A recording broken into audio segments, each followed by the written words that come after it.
kanina na yung i-accelerate yung approvals, ang daming nagre-reklamo. Wala daw silang mahagilap sa DOE, PNOC for the approvals of contracts, for the approvals of different projects. Walang tao, 2 araw lang. Di nila alam kung sinong papasok, sinong hindi. Doon pa sa 2 araw, kalahati lang daw papasok, 50% daw yung memo ninyo. Bakit ganun? Kayo inaasahan. Namamatay na yung tao ng gutom, hindi na makapaghanap buhay. Wala nang ani, wala nang pagkain. At ang DOE ay nagbabakasyon. Tama ba yun? Di ba? O ano na nangyari? Di ba? Eh di 2 araw. Sobra-sobra naman yung pagre-relax ninyo. Sayang yung tax na binabayad sa inyo ng taong bayan. Eh yung taong bayan ang nagpapapirma sa inyo. Humihingi ng saklolo. Tapos oras ng oil crisis na 2 araw lang yung pasok ninyo. Anong ginagawa nyo dyan sa departamentong yan? Sayang yung tax na binabayad ng taong bayan sa inyo. Sa totoo lang.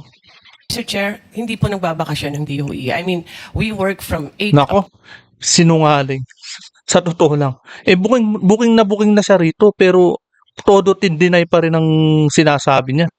Dapat sinisilip niya sa pinakababaang mga tao niya. Baka nga hindi niya alam ang nangyayari sa baba. Kaya ganyan siya magsalita.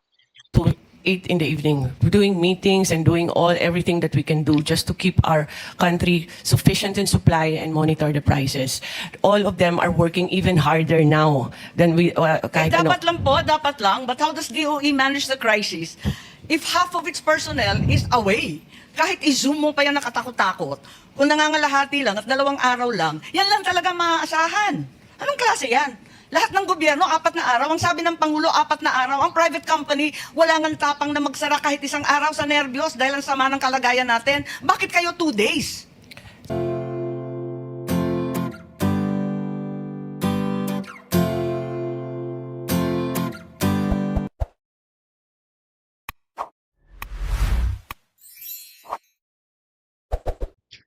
Ayan, mga kababayan at mga kapatspres.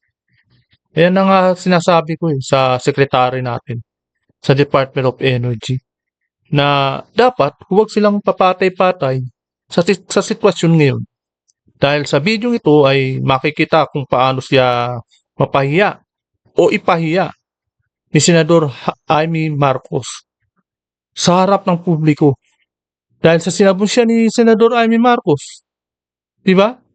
Anong dapat gawin niya? Eh di dapat magtrabaho siya na magtrabaho. Di ba? Bakit kasi kung kailan may oil crisis sa bansa o sa pangdaigdigang crisis, ay siya namang nagre-relax itong departamentong ito. Siyempre, bilang secretary, siya yung command eh. Siya yung chief of command ng departamenting ito. Kaya sa kanya nasisi lahat. Diba? Lumalabas na ito sa investigasyon nito ngayon. Nakasingit kasi si Senador Amy Marcos dito eh. Na lumalabas na, nagsisinungaling pa siya dito dahil sa samsarong reklamo ang dumarating sa pamamagitan ng email niya. Wala siyang lusot dito eh. Kasi yung mga kababayan natin ang nagsusumbong eh. Kaya totoo po ang sumbong. Ibig sabihin, yung mga kababayan natin ang nagrereklamo, ang lumalabas na sa bibig niya na sinungaling. Hindi naman po pwede yun. At saka bago ito'y lahad ni Senador sa publiko, ni Senador Amy Marcos, at syempre, at bago i-publish dyan sa Senado ay syempre, sinigurado naman niya at ibinalidate muna niya ang mga sumbong ng ating mga kababayan. Ganyan po. Kaya ito po bagong lahat ay welcome po muna sa aking channel. Ito at muli nagbabalik ang inyong lingkod, Pats Press TV. Kaya panoorin po natin ang buong video ito. Ngayon po, ito, manageable pa rin, 60 pesos. Director ba? Nako. Mr. Chair, we need to get the whole information because if we look at the maps for last week, the FOB, as you mentioned, is for diesel is around 228, almost $229 per barrel. Now, we need to get if this difference, kasi Parang ang estimate niyo po sir nasa 70 plus lang US dollar per barrel yan. So definitely that's it's almost the miracle amount if that is the, and that will be that will really help us if that will be the import price as compared to what we have now in MAPS. Director, magmula nung 259. March 25 hanggang ngayon, more than 2 weeks na po ang nakararaan. Hindi po, ibig nyo sabihin, hindi pa po nyo na-check ito? Kasi, kaya nga yan ang problema nila. Yung mga panukala ni Senador Marcoleta sa kanila, hindi agad nila natatrabaho. Hindi agad nila tinatrabaho. Kaya ganyan ka-relax sila. Di ba? Ganyan sila katamad. Di ba? Nakakahiya sila sa taong bayan sa ginagawa nilang yan. Mr. Chair, we need to get the contact number of the trader because as mentioned by the Secretary, Iniwan ko nga po yung contact sa chairman eh. Ang totoo yung, alam po, Nakakapagtaka, bakit hindi nila alam? Di ba? Yung pagpasa ng chairman sa kanila, bakit hindi nila sinasabi na natanggap na nila? Bakit ganon? Hindi nila sinasabi. ba niyo yung contact na yon? Sumulat po sa chairman, nag-o-offer po siya ng kanyang tulong sa lahat ng interesadong oil companies na direktang kumuha through vessel tank structure. Ito po, iwanan ko na naman po itong pinakahuli, pati yung step. There are 3 steps involved kung paano paano kayo makakabili doon. Bakit hindi po ito muna ang pag-aralan natin? Baka ito po ang makakasave sa atin eh. Hindi ko po sinasabi na huwag natin pag-usapan ng contingency plans. Tama naman po yun. Dapat meron tayong pananggalang. Pero kung titingnan po natin, meron pa naman palang pag-asa na meron tayong kukuhanan at hindi naman pala ganito kalubha. Ayaw ko naman pag-usapan na natin ng malulubhang problema. Hindi pa naman talaga dapat mangyari pala. This is the whole point. Madam Secretary. Yes, Mr. Chair. We'll get the Bureau to get the data and talk to the oil companies, Mr. Chair. So, Mr. Chair, for the record, I am again submitting to you the steps. Yan, di ba, nagsabi na ng on the record si Senador Marcoleta. Yan, naka-record na. Ibig sabihin, umagri sila ngayon. Kaya dapat, sa susunod, hindi na nila mapagsisinungalingan. Kasi hindi nga nila tinabaho eh. Hindi nila, kumbaga, baka may nagkukumpas pa sa kanila ng mga oligarko, yung mga oil companies. Mga oligarko yung mga yan eh. Kaya yun siguro, sunod-sunuran sila sa mga oil companies. Imbis na sila ang magpulis, sila ang magpatupad, hindi. Baka baliktad. Baka yung mga oil companies ang nagpapatupad ng batas para sa kanila. Sunod-sunuran eh, ang nangyayari. Baka tumanggi yung mga oil companies at hindi na nila trinabaho. Ganun siguro ang nangyari. Provided by the contact in Singapore, including the Step 4 Importation Cost Model to the Chair, na ngayon po ay $800 per metric ton. Katumbas po ng, kung isasama po ng landed cost ay 61 pesos per liter lang. Hindi po kagaya ng ibinebenta na po ngayon sa atin na mahigit na pong 120, 130 pesos per liter. Salamat po, Mr. Chair. I think Senator Marcoleta, can you flash that earlier? Nakita ko sa screen yung contact person. Pwede ba natin i-ano yung sa screen para makita po ng lahat yung ComSec paki-flash nga. Yeah, no. I think this is the please take note, Director Abad, itong Pent Alpha Enterprises Pte Limited in Singapore. Si Mr. Wayne Houghton, authorized representative. Take note. But the committee will let me direct the committee secretary to furnish the Department of Energy this letter given to us by Senator Marcoleta. And also this slide to Mr. Chair para makita po nila yung price as of April 10.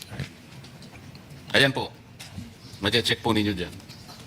Thank you, Senator Marcoleta. We recognize Senator Marcos. Yan, dito na. Bagay, ito na yung momentum ni Thank you very Senador much. Amy Marcos. Of course, we have many comments about both the presentation of Secretary Balisacan in view of our experience in the past of the two oil shocks referred to in the 70s, it was very clear then that there would be a short-term plan which would comprise immediate relief as well as demand reduction and fuel efficiency. So tatlong bagay yun dati, no? So maliwanag nun. Ngayon parang patse-patse, kulang-kulang yung ating plano, maliwanag yun. So unang-una yung energy stockpiling, ano? In addition to stability, I would enjoin everyone to also look for expansion because we don't know how long this is going to last. And one of the key efforts then, as mentioned by Secretary Garin, was diplomacy. Appropriately, we have Secretary Lazaro. However, hindi ko maintindihan kung bakit magpepermiso pa tayo sa US para lang bumili sa Russia, samantalang may Russian ambassador naman dito na mabait naman. Are we no longer a sovereign nation with diplomatic relations with Russia, with Iran? Ang Iran was very, very helpful during the Houthi pirates issue with the seafarers. Ang laking tulong nila sa atin. At ganon din ang ASEAN na ang balita, ang Brunei, nagpapadala na ng langis sa ibang LGU, hindi dito. At yung demand side restrictions, syempre, encouraging oil-saving behavior. Baka yung ibang may edad dito na alala pa ninyo si Chiquito sa Asyong Aksaya. Siguro maibalik na lahat yan dahil kailangan talaga natin transport restrictions, carpooling. We are making that effort in any case, reduction of speed limits, fuel, and other rationing. Intindihin natin, marami na nating ginawa niyan. At sa medium term, maliwanag yung monetary and fiscal stabilization. As Secretary Balisacan mentioned, we are in a much worse position than we were before COVID. Nevertheless, in the next 5 years, we should be able to improve resilience through institutions and through behavior. And finally, the long term, that's been mentioned repeatedly, structural reform, the energy transition, and so on. Napakaraming dapat pag-usapan. Subalit ako ay tututok predictably, syempre, doon sa agriculture. Nandito naman si Secretary Laurel, baka naman matulungan tayo. Dahil alam po natin na nakakapagtaka. Sabi nga ni Senator Marcoleta, bakit tayo na ang pinakamataas sa ASEAN? Nasa 280% increase. Samantalang yung iba, 10 pesos lamang. Ba't ganun? Pati Singapore, mas mura na sa atin. At ang pinakamalala dyan, yung diesel talaga ang lumobo. Ang diesel tumatama na sa agrikultura. We have very, very dismal news today from Pangasinan. So maliwanag na maliwanag, agrikultura apektado sa sinabi ni Senador Amy Marcos dahil ang diesel ginagamit nila sa kanilang pagsasaka. 'Di ba mahirap? Talagang tatamaan yung presyo ng bigas natin.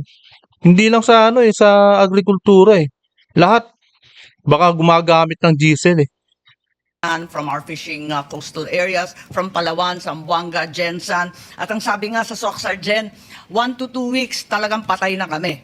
At sinabi talaga na hindi na nila kaya ituloy-tuloy kung hindi pa puputulin yung tax o may gagawing paraan dahil hindi nakakayanin at sirang-sira na yung export contracts natin dahil hindi sila makakapag-deliver. So nais kong tanungin. Kaya kawawa yung taong bayan dito sa Department of Energy na to. Talagang tamad hindi masyadong nagkikikilos Umaasa na lang sa kung anong mangyayari.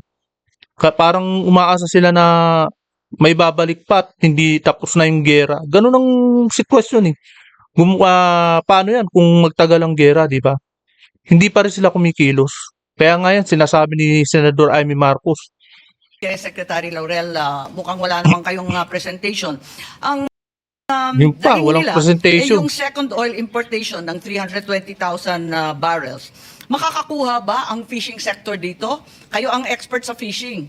Ano po ang masasabi natin? Pati yung ating mga magsasaka, nakaraang buwan, anihan. Yun, namang problema sila. Diba? Kasi nga, anihan, wala namang mabiling krudo. Ngayon, ito naman fishery sector natin, nag-open season noong Pebrero, kailan ba? Biglang wala na talagang mabili na ma-afford. Ano bang magagawa natin para sa kanila? Kawawa, yayari. Yung mga mangingisda natin na umaasa lang din sa diesel. Yung, paano pala yung bangka nila? Paano gagana at paano aandar? Tapos ang mahal-mahal pa. Paano pa yung mga paninda nila? Paano nila ibebenta sa sa mga palengke yung isda nila? Grabe, di ba?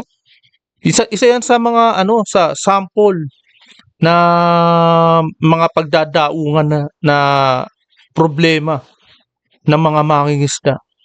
Sa sektor ng mangingisda, iba pa sa sektor ng magsasaka. Pero sabay-sabay po yan. Gumagamit ng mga gasolinang diesel. Mr. Chair, yeah. Go ahead, Secretary Tio Laurel. Madam Senator. Basically, talagang titirik talaga yung ating fishing sector, lalo na yung commercial, let's say, talking about General Santos fishing operators dahil dating 40% to 50% yung kanilang cost of production based on fuel. Ngayon, nasa 70-80% na ang cost of production on fuel. Kagagawan to ng DOE, bakit tinan nyo, nabanggit na sa agrikultura, pero hindi pa rin umaksyon ang DOE na to. Kawawa taong bayan. Kung hindi tatama ang presyo at 150 pesos per kilo ang kanilang benta, they will surely lose yung tinatawag na landed selling price. Pero ano magagawa natin? Ako, alam ko na nagbigay ko ng 3,000 sa mga fisher folk families. One time, big time lang yung 3,000 at gano'ng katagal yun. Paano kaya? At pati yung mga listahan, pinagdududahan doon sa municipal fisheries, yung BIFAR list na napaka-outdated raw. Ano bang masasabi natin sa kanila? Dahil hindi pa nag-umpisa yung krisis ng Iran, talagang alam natin, sila na, ang coastal sector ang pinakamahirap sa buong bansa. 2.5 times the rate of poverty elsewhere. Mr. Chair, well, ang iniisip namin, basta kung mapopondohan lang, ay, let's say, sa commercial fishers and coastal fishing boat, kahit yung municipal na malalaki, for every kilo na binaba nila sa fishport ng gobyerno, bibigyan sila ng 10 pesos. But of course, that has to be funded. So that will help. Maari bang mangyari na yung ini-import ng DOE, yung nababalitaan natin na 20 billion na inalat na ni Secretary Garin, i-avail ng mga fisher folk at saka ng mga magsasaka din directly instead of through Petron and others? Oo, Pwede bang tama. ganun? Na diretso na? Yung gobyerno na ang mag-aalat? I think Dapat ganun kasi may patong na naman na presyo yan eh. 'Di ba? Mga mandaraya yung mga oil companies kung sa kanila pa ipapadaan yan. Nako, mga business-minded yung mga yan. Mga business mandaraya yung mga yan. Kaya kapag yan dinaan, may patong na naman ang presyo na darating para sa mga mangingisda. Para may tulong din kahit papano eh. Madam Chair, Mr. Chair, ang kasama yun sa aming pinaplano doon sa uplift nga, no? Isang napag-uusapan namin doon is magbigay ng voucher per liter, like 10 peso per liter na voucher to transport ng agri, no? Tapos sa fisher folk then maybe sa mga fishing boats for their purchases ng fuel. The other idea is yung sa fisher folks nga is landed cost, no? Yung landed cost, yung landed price nila Landed price minus 10 pesos. minus 10 pesos. Yun nga ang problema, ang dami yung pinag-aaralan. Sabi nila, hihikahos na raw sila sa loob ng 1 linggo. Wala nang magpapalaot. Pwede bang bilisan konti? Well, Bagal next eh. week may decision na ho yun. But Naku, we needed the tagal. inputs of our economic managers and, Dapat sa oras na yan, sa oras mismong yan, may resulta na. At sinasabi na kung kailan na i-comply yung mga regulasyon nilang yan. Diba? Kaso, pag-aaralan pa, parang yung yung PCU ng Malacanang eh. Puro pag-aaralan na lang ang ginagawa at sinasabi. Wala nang resulta na sinasabi. Walang matinong sinasabi, di ba? DOF on the matter. Because Kasasabi lang ang po ni, problema- ang balita kasasabi lang ni Secretary Recto na ayaw daw niya magbawas ng VAT kahit from 12% to 10% lamang. Loko. Ang lupit naman. Yan talaga yung kumbaga si Recto ang number one na talagang sabihin na natin bardagol ng ng pera ng bayan. Siya talaga no. Sa oras ng crisis ayaw niya pang pabawasan ng VAT. Kaya pagdating ng ibang paalisin na yan, patalsikin. Kaya nagtataka tayo. Bakit hindi nananalo ng senador yan? Pero kapit tuko sa mga kinukuha ng administrasyong Marcos? Bakit naging kapit tuko siya sa administrasyon ng Marcos na ito? Nakakapagtaka. That's a different matter now. Parang isa pa yung bigas, ano, habang nandito tayo sa agrikultura, ang balita sa palengke, wala nang regular or well-milled. So, ang mapipilitan ka bumili ng 60 pesos talaga. Totoo ba yun? Bakit wala nang regular and well-milled? Nag-aga-aga naman kinapos, katatapos lang ng ani. Papangit nandun na ng pa sa bigas. ating, Mr. Chair, nandun pa sa ating rules na kailangan meron nakalagay yun, yung percent brokenness and everything. But mukhang hindi nga sinusunod at umiikot nga kami ngayon para sitahin nga sila. Doon naman sa presyo ng imported rice, meron na kaming iaakyat, no, sa ating Pangulo from NPCC na rekomendasyon yan na bigyan ng price cap yung imported rice na 50 pesos per kilo, and hopefully before the end of the month ma-implement namin yun. Hindi ba pwede magkaroon ng SRP din? Parati namin sinisita yung DTI at yung SRP, hindi naman nasusunod. Mas malala naman sa DA. Halimbawa sa baboy, yung 170 naging 350 na sa retail.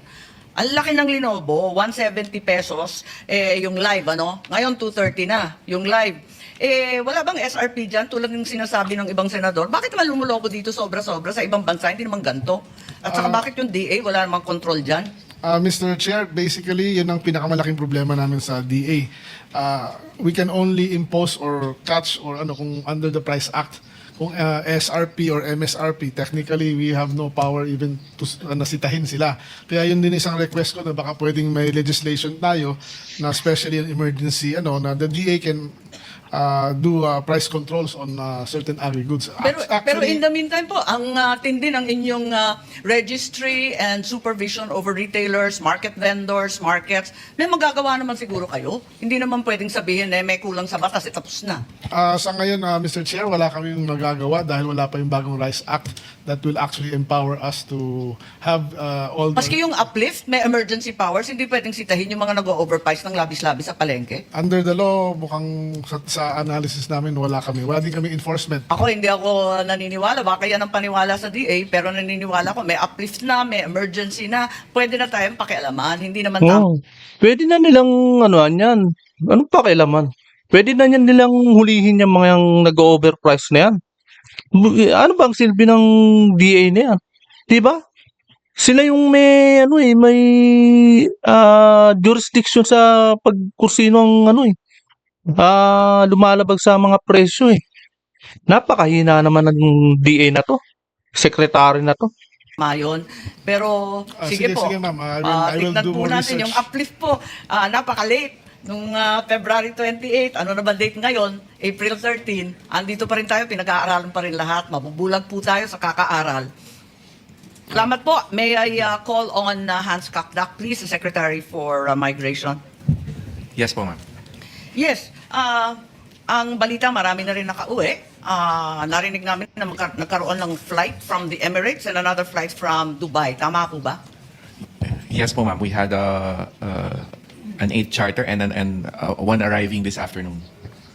Yes So, po, ma'am. Yes, there were a Bali 9 charter. ikatlo? We have had 9 charters and of course, pero din hong commercial flights, sinasabayan ng commercial flights yung charter, so around 5,400 po. Okay, can we please be provided with a breakdown of those flights and the numbers Yes po, ma'am. Yes that po, ma'am. were involved? Marami po kasi nagre-reklamo sa katutak yung reklamo ng ating mga OFW na pineperahan daw ng gobyernong ito ang kanilang mga tiket kung paano daw nangyari na 190 pesos kada repatriation from the Middle East to the Philippines. Samantalang tumutulong yung Emirates government, pati yung Dubai, lahat tumutulong. Bakit times 3 daw yung pera? 65.36 million ang gagastusin. Hindi pa tapos ang issue sa Public Works Flood Control. Eto na naman kayo, wag naman sana pati kami gamitin. Ang dai-dai pong email, ang dami-dami ring reklamo. Pakipaliwanag bakit lumobo ng labis-labis, parating sinasabi yung fuel cost. Hindi naman nag-times 3 ang airline ticket. At yung insurance hindi rin nag-times 3. Bakit sa DMW nag-times 3? Ayan po. Tawag diyan, buko kayo ngayon sa ginagawa ninyo.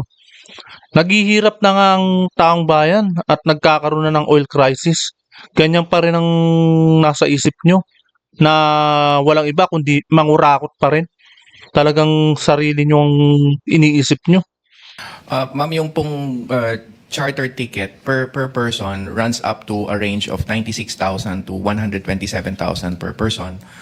We charter a plane out of a Dubai charter company. Again, we have had the eighth one, the ninth coming in today. Chartering is our deemed method to bring people home faster. Dahil po dito, in a span of 5-6 weeks, nakapagpauwi po tayo ng 5,400 OFWs and their dependents. It will entail a cost, ma'am, to charter a flight. If we did this commercially, there's only one airline out of Dubai, and that's EK. It will take a bit more time. Ang estimate namin, maybe 3 to 4 weeks to bring in the same amount we brought in through charter. But having said that, ma'am, with the current ceasefire, nag-open up na yung seats. So we Kaya nga are... nagtataka kasi yung ating mga OFW kung bakit ganyan, samantalang yung mga gobyerno doon sa Middle East, tumutulong naman at halos cost na lang daw binibigay. Alam nila, trabaho sila sa airline Kaya nagtataka sila. Kung pwede, nananawagan tayo sa mga oil companies na mag-unbundle ng kanilang price increases at nananawagan rin tayo sa DMW na i-unbundle itong mga cost ng ticket. Kasi pakiwari ng ilang OFW, sila pa yung ginagamit na kumita, na magkurakot. Pangit po yung dating Hindi po, ma'am. Rest assured, there's been proper procurement of these chartered flights under the emergency procurement provisions of the act of the government procurement law, and there has been arm's length negotiation with the Dubai Charter Company, as mentioned. It is a reputable charter company, as clearly shown, with a safe return of more or less over 4,000 OFWs. Rest assured, ma'am, we are always open to audit, have been since day one. But rest assured, ma'am, bukas po ang mga libro natin in terms of any investigation on the costing. As I said, chartering has always been the fastest way to bring people home. And that is the reason why we resorted to chartering. Having said that, ma'am, again, we are partnering this with commercial flights which are beginning to open up. PAL will now start landing, as we understand, in the Middle East. So this will vastly help po, ma'am, sa pagpapababa ng costing natin. But the short answer, ma'am, is we are open always to audit and Napakaraming reklamo, no? Patulong na lang sagutin ng ating mga Yes, ma'am. OFW. Kasi nga, sabi nila, wala pa sa 60,000 pesos yung ticket dati, bakit naging 190? Wag naman daw ganon. Parang labis-labis. Marami pang magtatanong. May isa na lang huling hirit ako kay Secretary Garin. Alam natin, ang lead agency ng department ng krisis na ito, ang inaasahan na tutulong at tututok sa krisis ng langis ay yung Department of Energy. Tama po ba? Pati yung attached agencies, they're supposed to take the lead in handling the energy crisis as we understand it today, including ERC, NAPOCOR, lahat ng narito, higit sa lahat PNOC with legendary reserves kung saan man sila.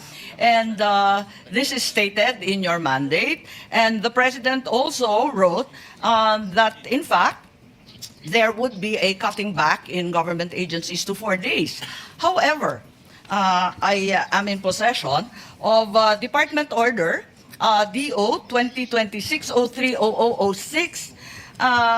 under which the department, through the order of the Secretary, has adopted only 2 days of on-site work per Ayan na. week, with only Di ba? 50% of DOE officials and employees reporting.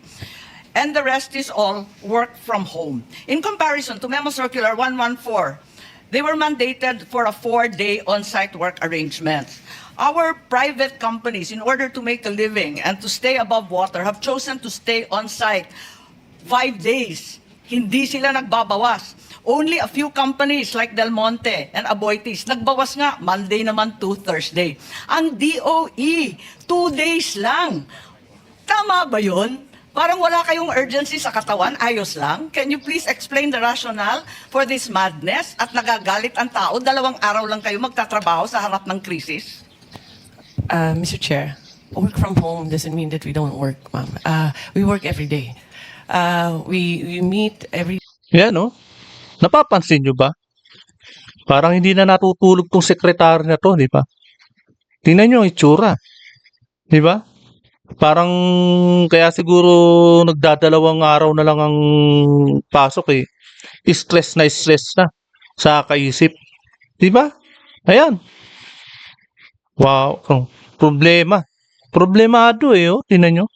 day, even in weekends. We haven't stopped actually for 8 weeks already. Yan kasi Hindi po- sinabi ninyo kanina na yung i-accelerate yung approvals. Ang daming nagrereklamo, wala daw silang mahagilap sa DOE, PNOC for the approvals of contracts, for the approvals of different projects. Walang tao, 2 araw lang, di nila alam kung sinong papasok, sinong hindi. Doon pa sa 2 araw, kalahati lang daw papasok, 50% daw yung memo ninyo. Bakit ganun? Kayo inaasahan. Namamatay na yung tao ng gutom, hindi na makapaghanap buhay. Wala nang ani, wala nang pagkain. At ang DOE ay nagbabakasyon. Tama ba yun? Di ba? O ano na nangyari? Di ba? Eh di 2 araw. Sobra-sobra naman yung pagre-relax ninyo. Sayang yung tax na binabayad sa inyo ng taong bayan. Eh yung taong bayan ang nagpapapirma sa inyo. Humihingi ng saklolo. Tapos oras ng oil crisis na 2 araw lang yung pasok ninyo. Anong ginagawa nyo dyan sa departamentong yan? Sayang yung tax na binabayad ng taong bayan sa inyo. Sa totoo lang. Mr. Chair, hindi po nagbabakasyon ng DOE. I mean, we work from 8 Nako, sinungaling. Sa totoo lang. Eh, booking na siya rito, pero todo deny pa rin ang sinasabi niya. Dapat sinisilip niya sa pinakababaang mga tao niya. Baka nga hindi niya alam ang nangyayari sa baba. Kaya ganyan siya magsalita. to 8 in the evening, doing meetings and doing everything that we can do just to keep our country sufficient in supply and monitor the prices. All of them are working even harder now than we kahit ano. Dapat lang po, dapat lang. But how does DOE manage the crisis if half of its personnel is away? Kahit i-zoom mo pa yan nakatakot-takot, kung nangangalahati lang at 2 araw lang, yan lang talaga maaasahan. Anong klase yan?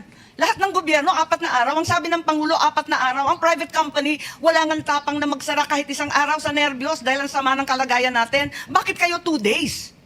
2 days, ma'am, because we are aware that we have to save energy and electricity in this. From the get-go, we wanted to Sa push. sobrang saving naman ninyo, Secretary Garin, hindi naman yata tama na walang pumapasok yung mga oil stakeholders, lahat ng umaasa na makabili ng mas murang langis, eh walang mahagilap sa DOE. Wala raw katao-tao sa PNOC.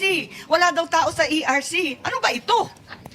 Mr. Chair, the bureau that's OIMB, that's downstream, that's there all the time, even on weekends. PNOC is there also. ERC is there also. All the personnel na dapat nag-handle ng mga frontline natin, nandyan, Mr. Chair. Those that are not in the office are continuously working. These are all, we have had a system of e-signatures, and this is not lang. I'm sorry, pero hindi po I mean, you can see naman kung anong pinanggagawa namin over the last 8 weeks. It is not because they are at home and they are not doing anything or nanonood lang ng TV doon or hindi nagtatrabaho. We can show it in our accomplishments, Mr. Chair. Lahat po sila overtime yan. Hindi po nagtigil ang trabaho dahil work from home. The objective of work from home is not to stop working. It is to become more efficient. Ngayon po, we are trying to save for the country para Hindi ba sinabi ng Pangulo na 4 days? Bakit kayo kinalahati pa yung 4 days? Hirap na hirap. Yung mga pumupunta sa DOE, magpapapirma sa PNOC, walang tao. Andito Section Hindi po 3 eh. mo Eto, the DOE shall implement a hybrid work arrangement whereby officials and employees shall render 2 days on-site work per week. Ibig sabihin, wala sila doon. Sino naman ang magtatrabaho? Sinong pipirma? Sinong kakausapin? Sino mag-a-approve ng kinakailangan natin kapag ganyan? Kaya pala, pag nagtatanong kami, wala na kayong sinabi, kundi pag-aaralan, i-review, babalikan, pagmimitingan. Kasi nga, 2 days a week. Grabe, di ba? Todo dinayang sekretary dito di ba? Kumbaga huling-huli na siya. Bitag na siya. Todo dinay pa rin. Kumbaga kahon na siya ni Senador Amy Marcos. Todo dinay pa rin. Kaya yan po no, ang hirap kasi sa mga hinire ni Ferdinand Marcos o Bongbong Marcos na mga sekretary ay hindi dumaan at hindi na validate. Talagang palakasan lang 'di ba? Malakas 'to, kumbaga, kaya pala todo ang depensa ni Janet Garin ba yun, yung Garin sa Kongreso, kapatid niya 'to, So, ibig sabihin hindi na validate, palakasan lang talaga ang nangyari. Ayan ang problema 'pag nagiging palakasan ang nangyayari sa mga, hina-hire nilang sekretary, etong gobyernong ito. Tingnan niyo pagdating sa problema, ano nangyari? Walang analisa, hindi marunong mag-analyze ng problema, hindi marunong mag-resolve ng mga oil crisis na 'yan, 'di ba? Ganyan ang nangyayari sa atin ngayon. Puro mga pag-aaralan, titingnan, puro mga ano pa lang mga intro pa lang Wala na ba yung mga output na resolving output nila? Wala tayong naririnig pa ngayon, wala talaga. Kaya ito po panoorin po natin ang buong video. Mr. Chair, PNOC is a GOCC, so I cannot speak for them, but I'm speaking on behalf of Pareho the. rin po. But all contracts are all on deadline, Mr. Chair. Wala po kaming lahat po ng mga service contracts. They continuously, we only have 30 working days for that to sign, and those are signed before the 30 days. Lahat po ng meetings, we are still ongoing with that. Sa totoo lang, hindi marunong tong sekretary na to. Hindi talaga siya yung talagang eksperto na pwedeng gumalaw sa departamentong ito. Taong bayan na nakikita na siya ng taong bayan. Kaya pahiya siya rito sa hearing na to, di ba? Taong bayan na nakakanood.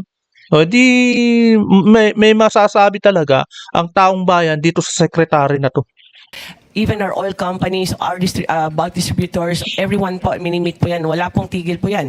Even on Friday, we have, Hindi. I have 6 meetings with all the LGUs, and that doesn't Kung walang stop us tigil, from dapat working. may It's the resulta fact that na. Baka sa iba po, pag work from home, di sa magtatrabaho. Pero eto po yung DOE nagtatrabaho. I can speak, Hindi. I don't know what the arrangement Hindi is po. with PNOC. Secretary naman, paano pipirma ng mga permitting na sinasabi nyo na accelerated hybridization? Paano pipirma ng iba't ibang mga renewable projects? Walang tao dun sa opisina. We're automated, Mr. Chair. Pambihira. Hindi naman online yung approval It's online, Mr. Chair. Hindi Because po. of the Hindi. So, marami po Naku. nagre-reklamo. In any case, I think that this Langya. Hindi naman online ang approval. Pinaiikot lang tayo nito ng sekretary nito. Sa totoo lang, approval ay may actual na pirma na gamit ang ballpen. Ganyan po. Papeles po, dokumento po ang approval na ginagamit nila ngayon sa DOE. Yan ang sinasabi ni Senador Amy Marcos. Walang approval na online, na yan ang ibig niya sabihin. Bakit pinagpipilitan itong sekretary na to na may online approval? Diba, nakakahiya? memo that the lead agency will work as a mere 2 days a week in the face of this crisis is reprehensible and incomprehensible. Talaga naman habang ang taong bayan ay hirap na hirap, ang ating mga mangingisda ay naghihikahos, ang presyo ng pagkain at ang langis ay hindi ubus maisip, abay walang pakialam ang DOE at sila ay nagbabakasyon 2 araw sa 1 linggo ang pasukan. Yun lang ang masasabi ko. Maraming salamat. Oh, Mr. Chair, hindi Tapos po kami ang nagpapakasyon, laban. Mr. Chair. We work very, Sinungaling very ka hard. pa. I mean, all our USECs have bakit todo deny ka pa rin? Bakit todo paliwanag ka pa rin? Huling-huli ka na. Huling-huli na ang departamento nyo. At kitang-kita na ng taong bayan kung paano ang actual na pasok ninyo 2 araw lang sa 1 linggo. Anong ginagawa ninyo? Di ba? Palibasa, ang gobyernong ito, ang Pangulo natin, hindi kayo pinupuk. Kaya dire-diretso pa rin ang pagre-relax nyo. Ang tutusin dapat kung kay Pangulong Duterte yan, sibak ka dyan sa ginagawa mo. Pupukpuin talaga kayo ni Pangulong Duterte noon kung ganyan ang ginagawa nyo. Kung si Pangulong Duterte ang Pangulo ngayon kaso si Bongbong Marcos ang Pangulo Hinahayaan na lang kayo. Hindi na kayo, di ba? Nung pinaliwanag ni Sara Duterte na hindi na nagkakaroon ng meeting sa Malacanang. Dati unang upo niya sa pagka-vice presidente. Ang ganda-ganda ng usapan.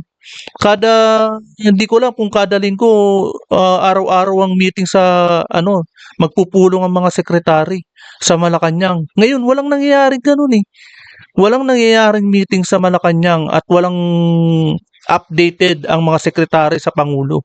Ganyan ang nangyari. Kaya iyan, eto, 2 araw sa 1 linggo sa hinayaan na magkanya-kanya ang kanyang sekretary. Kasama na to ang sekretary ng DOE. Ganyan kasinungaling si sekretary. Individual assignments sa power, na ayos po yung power. On the supply side po, non-stop po yan, paghanap ng supplier. On enforcement, our offices, even though wala Huling-huli na. pinupuntahan po lahat po ng Grabe. mga reklamo, it's not stopping the work, Mr. Chair. Our efficiency is even higher now because we are, despite the fact that we are work from home. Hindi po na titigilan yan. If there are applications for service contracts for renewable energy, Kahit anong pahiya mo dyan, huling-huli ka na at kahit anong paliwanag mo ay huling-huli ka na at napapahiya ka na dyan sa hearing na yan. Sa totoo lang. that goes through EVOS, and all of that is on time. That is those are applications are we comply with it, with the legal requirement that it has to be finished in 30 calendar days. Wala pong deemed approved yan kasi bawal po yan sa DOE. So we are doing everything on time, and if there are applications, our frontliners are there. Naka-assign yan na dapat kung may nag-apply po ng gusto nilang bagong gas stations, the office of Director Rino is there, and they're actually practically there 7 days a week because of all these problems, Mr. Chair. Secretary, I have no desire to argue with you, but the facts are evident. There's only a 2-day week Yeah. as Yun far as lang. DOE is concerned. At saksakan ng dami ng reklamo mula sa iba't ibang sektor, higit sa lahat ang sektor ng langis. Yun lang. Hindi kasi kailangan ang maraming paliwanag ng sekretary. Ang tinitingnan talaga ni Senador Amy Marcos, yung ebidensya. Ang dami-dami nagrereklamo. Sa dami ng reklamo, yun na mismo ang ebidensya na nakikita niya. Kaya hindi siya naman maniniwala sa'yo, Secretary Garin. Kaya siguro, kung maaari, balikan kaya natin itong memo ng ating Pangulo na 4-day on-site. At least man lang yung DOE. Bigyan ng konting diin itong krisis na hinaharap ng ating bansa. May I suggest to the good secretary, I know that dahil sa EVOS law, lahat electronic. No? We push for that law na lahat electronic time-bound in approval. But I think because of the magnitude of the problem right now on oil supply, nakufocus lahat sa DOE. So may I suggest just to revisit that policy of 2-day work week. On the other side is also optics. No? Lahat nakatingin Yung mukha ni Secretary Garin, talagang kunot na. Kulubot na yung mukha, lalo pang kumukunot sa problema habang sinasabon siya ni Senador Amy Marcos. Kaya nga tama yung sabi ni Gatchalian na to, na kumbaga tingnan niya na at baguhin niya na yung rules dyan. Yung pasok ng DOE sa 1 linggo. Hindi dapat gawing 4 niya na yan. Huwag niya nang hayaan na magloko yung mga tao niya. Dahil siya yung nasasabog sa Senado eh. Diba? Ikaw yung pinaka-head dyan. Ikaw na yung magdesisyon kung anong nangyayari dyan sa baba sa mga tao mo. Ibalik niya yung 4 na araw na pasok. Kung tutusin, dapat mag-double time kayo eh. Hindi lang dapat 4 na oras ay 4 na araw eh. Dapat nag-overtime talaga na kayo dyan eh. 5 araw, di ba? Gawin ninyo hanggat linggo, pati linggo, pasukan ninyo. Para lang ma-resolve ang problema na to. sa DOE. Pero kung 3 beses sa 1 linggo, hindi nakikita, no? There's also the optics problem rin in that sense, no? So may I just suggest to revisit that. Tingnan kung talagang effective and efficient ang nagiging output. Mr. Chair, yes, we will revisit, Mr. Chair. And also, we are also pushing for energy efficiency for everyone. Kasi this problem can go on for 6 months to 1 year. And it seems like even this week's news, it's going to get worse because of the pronouncements of President Trump. So we are pushing for efficiency in electricity as well as in fuel. Kasi kailangan talaga everybody has to practice this behavior. And as mentioned by the good chairman, we will revisit the advisory, Mr. Chair. Thank you. Thank you. Before I May I, Mr. Chairman, just very short interjection. Me being the author and sponsor of work from home law, Mr. Chairman, and we fought for this measure for quite some time, and I understand where the secretary is coming from. She wanted to do everything and become the model department for the government. Pero just like what the chairman has mentioned a while ago, and I would also appeal, Mr. Chair, for the secretary to consider this more on optics, Mr. Chairman, kasi talagang yung taong bayan tinitingnan ng DOE as a very important department, and if it is in the headlines and everywhere na twice a week lang sila pumapasok, hindi ho talaga mahirap i-defend, no? Despite the fact na I would think, Mr. Chairman, that the secretary is doing her best to ensure that they are doing their jobs, and that Kaya good job sa mga senador at nasilip nila kung bakit ano at dahilan bakit hindi natatapos ang problema sa oil crisis sa bansang ito at hindi na re-resolba ng DOE ang problema natin dito sa bansa. Dahil dyan sa mga pagpasok nila na twice a week lang, nakaka-relax, di ba? Ang ganda ng pasok nila, 2 araw lang sa isang linggo. they are complying with all their targets, etc. Pero hindi talaga maganda yung 2 beses sa isang linggo pumapasok yung sa pandinig yung mga kawani ng pamahalaan dun sa Department of Energy. So salamat, Secretary, salamat din, Mr. Chair. Thank you for that. We recognize the presence of Senator Bam Aquino. And before we continue with the Q&A, let me request the DFA to make their presentation, because the DFA played a very critical role in extending diplomatic efforts for the country to get Ayan po, no? Siyempre, napanood po natin ang mainit at napakinggan natin ang talagang balitaktakan na napakainit na talaga namang talagang nasabon ang sekretary dito kay Senador Amy Marcos na biruin nyo ba naman 2 araw lang kung pumasok sa isang linggo.